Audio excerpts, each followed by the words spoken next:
Commander David Fravor discussed the TikTok object engaged in 2004. You familiar with the incident, the TikTok incident? Yes, sir.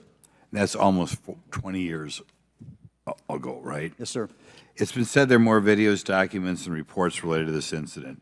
Do you believe the information regarding the TikTok incident should be available to all members of Congress?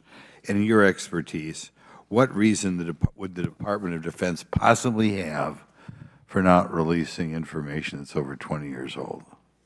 Thank you, Congressman. I don't think there's any good reason to withhold information and important data, especially of national security concern, from Congress. What would they say?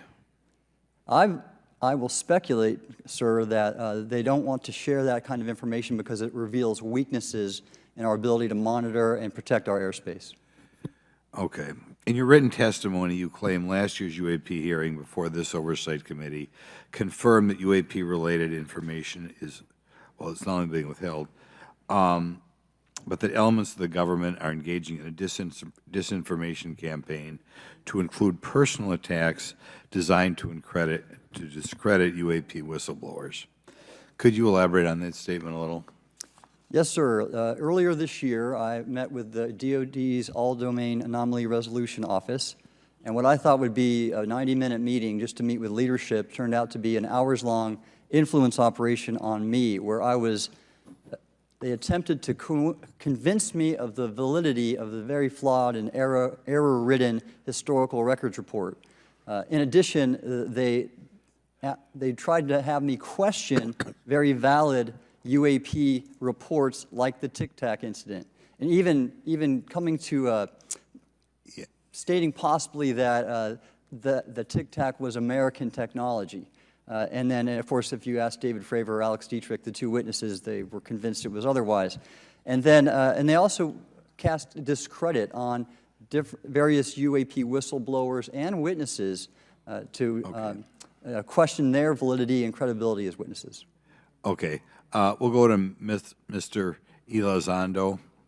Hope I got that right, or not, at least Close not enough, that sir. right. You're familiar with the recent drone incursion over Langley Air Force Base? Yes, sir. The owners of these drones remain unclear. The U.S. military has not been able to give us in Congress an answer. Given your experience with the Department of Defense and the intelligence community, how frequently are UAP sightings over military installations? And secondly, I suppose hypothetically you could have incursions over just, say, regular airports. Is it obvious these incursions are more likely over military facilities than just a random airport out there? Yes, sir. There's definitely enough data to suggest that there is certainly some sort of relationship between sensitive U.S. military installations, also some of our nuclear equities, and also some of our Department of Energy sites. There is a long historical record that some of your colleagues may have, documentation that demonstrates this. This is not a new trend. This has been going on for decades, and that information has been obfuscated, unfortunately, from folks like you in this committee. And I think that's problematic because ultimately, at the end of the day, we have a significant situation here. We have something that can enter into U.S. airspace completely with no attribution. And how long has this been going on? Sir, decades. And there's information that will hopefully be entered into the record. Can you think of any possible reason why they can't release any information they have on something, say, 15 or 20 years old? Sir, if I could echo my colleague here, Admiral Gallaudet, I think one of the big issues that we have in the intelligence community, Department of Defense, is we don't want to broadcast any potential vulnerabilities or weaknesses in our national defense systems or on intelligence collection platforms. Therefore, when you have a conversation where you address a problem for which there is no solution, it makes that a very uncomfortable conversation to have. Okay, we'll switch to Mr. Shellenberger. The primary reason you're here today is because you published an article on the news publication that you own called Public, right? Alleging that a new unnamed government whistleblower has come forward asserting that a highly classified program exists dedicated to recovery and reverse engineering of UAP technologies. Can you give us what specific evidence you have or that your source provided you to substantiate the claims about the existence of the Immaculate Constellation program? Well, you have the report in front of you now, so you can see it for yourself. But I checked the report, and I did not find it based on existing cases. It was new cases for me. I couldn't, at least I hadn't found anybody. So that answered for me that it was not obviously circular reporting, which is one of the big concerns in this space.